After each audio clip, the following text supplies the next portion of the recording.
Hi, it's me again with Corel Tips and Tricks. Somebody sent me this file and a picture of wood. And this is what they've come up with, but they're using thankfully, they're using different grain patterns. And I can show you how they did that, I think. But it's hard to distinguish one side from the other. And what his question is, he can't just take this and make it darker. You can't, hold down the control button and make it blacker. Thankfully, he has this over here, which is his original drawing. And well, I didn't get it all. You move it over there and you can see the lines. And you could leave the lines and make it look like that. Or we could try this, take the Smart Fill tool. And I would maybe go with black, maybe go with a gray. And let's select that and then put it on top. And then go to the transparency docker. Let me zoom in here a little bit. Because now the black is on top of that. But if we use the transparency docker, it's going to make the black transparent and make the grain of the wood look a little darker. And it's going to be much more distinguishing between the two. I don't know if we could change that one very much at all. We could do something. Let's try transparency docker on it. And yeah, see, then it becomes too close to the other one. You could maybe go like that.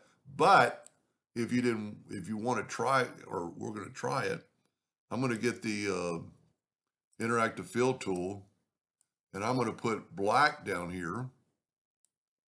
But then I'm going to put a gray in the top to make it kind of look like it's darker here.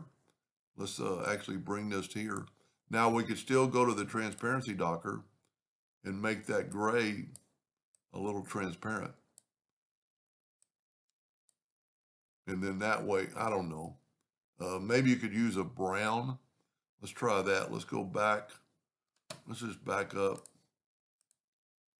And let's get back to let's find a brown. RGB doesn't have too many brown, but there's a brown.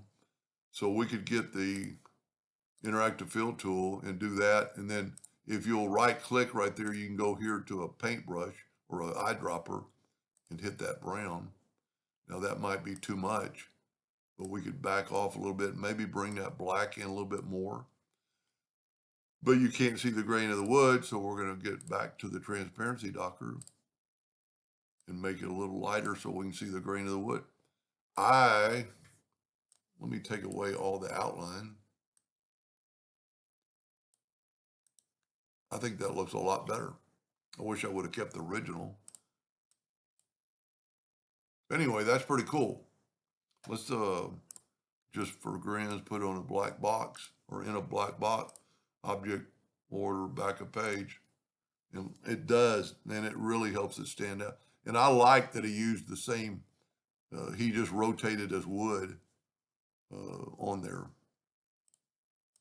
and had the grains run this way and this way and this way. Anyway, hope that answered his question and helped a little bit. Thank you for watching.